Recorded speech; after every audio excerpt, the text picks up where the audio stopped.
A young man is threatening to jump. He says he's had enough of life inside this camp. A crowd of his friends look on in horror.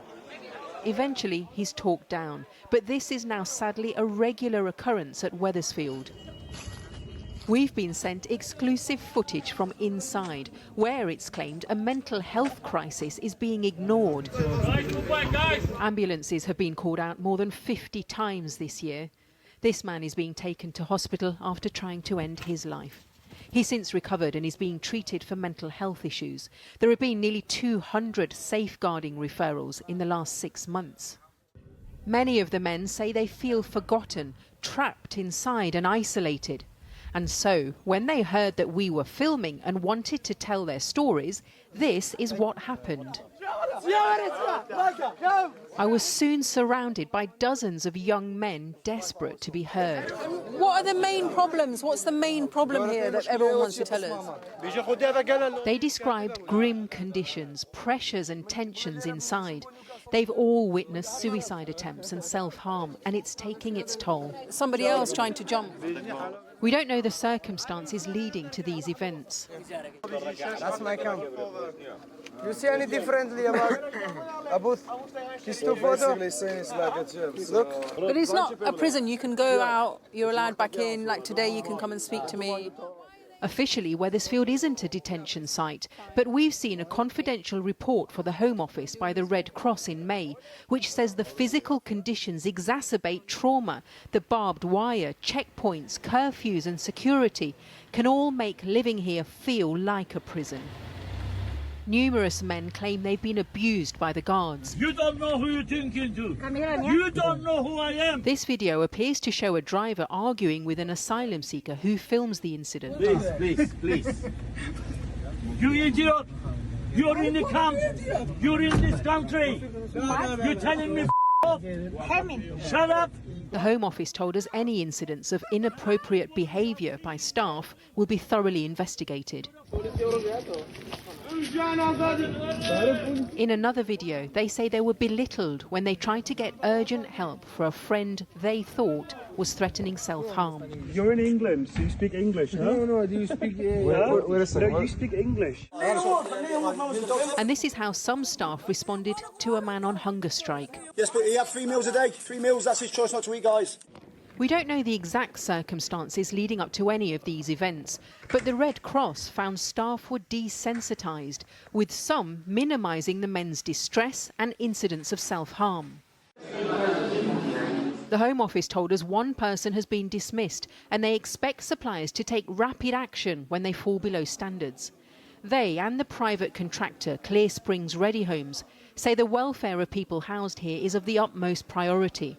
All residents have access to an on-site GP and mental health support. In recent times, we've seen just how contentious the issue of immigration is. For those seeking asylum who feel they've been housed in unsuitable accommodation, their cases taking months, even years to be heard. To villagers who weren't consulted, who resent the amount of money being spent here. The former RAF base is deep in the Essex countryside, surrounded by picturesque villages. But there are few facilities here, and the arrival of around 600 asylum seekers has been hugely contentious, as I found in the local shop. In the beginning, women were going to be raped, houses were going to be broken into. Nothing has happened, has it? Most of them probably wouldn't harm a fly. They're not the ones that, quote, you would worry about. Are people resentful of them? The priority has been given to non-tax-paying persons over the elderly and services to the general. That's the resentment. But they're not allowed to work while they're claiming asylum, so they can't pay taxes. So we pay for them. You've got to be nice to people, but this country is getting more and more fed up with give. It's a debate that has polarised people here. Landlady Jackie Braithwaite says she lost some customers but gained others when she posted on social media that the asylum seekers aren't the baddies. They're stuck in the middle of nowhere, they're miserable there. But they're not the problem, they're just, you know, they just want to find somewhere they can start a life. But the way it's divided everybody, and the pubs are sort of segregated, and it's been horrible. We can reveal that 2 men were arrested here this week on suspicion of the racially aggravated harassment of asylum seekers. Some villagers have reached out to the men, providing activities like English classes, but all sides agree that this site just isn't suitable. Labour has pledged to stop using it, but they haven't said when or what the alternative is. When are you moving? You're going up to Newcastle. Although they want to disperse the men across the country, in reality there just aren't enough homes. Arabic, Eritrean, Kurdish, Syrian. We met people from across the world here seeking sanctuary. We're human beings. We just want to live. We just want a chance in this life. And there's no sign that they'll stop taking that chance. Just this week, 900 more people arrived by small boat. Well, Bex Kerr is project manager at Doctors of the World. The organisation, in partnership with Médecins Sans Frontières, runs a mobile clinic at Wethersfield that she visits regularly. I talked to her earlier and asked her what she thought of the conditions of the men living there. A lot of the men tell us that the site feels like a prison to them, and I would say the same as well. From the outside, there's a lot of barbed wire. It's extremely isolated. It's about a 20-minute drive from the nearest big town, 10 minutes from the nearest village. You walk in, there's a lot of security, a lot of barbed wire. The communal spaces don't often feel particularly well looked after or well facilitated. I definitely understand why people do compare it to a prison.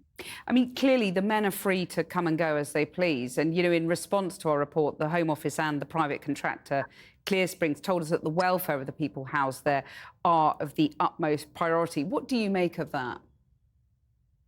People are free to come and go, yes. As I said, it's extremely isolated and people don't receive a lot of money, so there's very little for them to do if they do go outside. We also find a lot of people are experiencing such severe mental distress that leaving is actually very challenging, and getting on the bus to go to the town, where you then walk around for a few hours with nothing to do, is probably not the best use of your time. So a lot of people actually aren't leaving the site. They don't feel comfortable to do so. I think we speak to a lot of people that feel very unsafe on the site. They feel very stressed. It's exacerbating their mental health. And so we see people that are really deteriorating over the time that they spend on that site. And what effect have the riots had on how people are feeling inside in terms of their own fears for their safety? We definitely have had people speak of their concerns about their safety, but I think this is one thing amongst many that is already extremely challenging for the people on this site on a daily basis. They have to live, as I said, in conditions that they often feel are prison-like. They're also often sharing rooms, sometimes up to 6 a room, and they're sleep deprived. They're not able to sleep properly because different people are doing different things, and they feel very isolated from the country that they've just arrived in, from the communities they were hoping to meet, and this is just one thing on top of that adds to that stress. Labour has suggested that they'll close Wethersfield, but what? And that's something I know you support. But what would happen to the 600 men inside? I mean, where else can they go, given that you've seen in the riots, for example, that asylum hotels are being targeted themselves? I think what this shows more than ever is that there is a real need for safe housing, for dignified housing, for housing that's in communities, for people to be able to feel integrated, to feel welcome, and to have those chances to properly integrate into those communities as well. But there's a housing crisis at the moment. I mean, there's a housing crisis at the moment, so I just wonder how in practice that would work, given the number of men housed here. I mean, I can't speak to that, unfortunately, but what I can speak to is that anyone deserves safe housing. Anyone deserves to be in a dignified place where they feel safe and secure. And that's really our priority is we don't see that at Wethersfield, unfortunately. I know you have called for the closure of Wethersfield, but is there an alternative to keep it open, but to improve some of these issues that you've raised and that our report has raised? Doctors of the World and MSF UK have worked in large sites across the world at the moment. We've worked in Narrow, we've worked in Greece, where there are similar large sites, and we see the same thing over and over again. it has significant impacts on people's mental health and well-being and their health as well, more broadly. So we would say no, that there's not a possibility for that. The nature of the site itself exacerbates this mental health crisis that we're seeing. Becca, thank you very much for joining us. Thank you.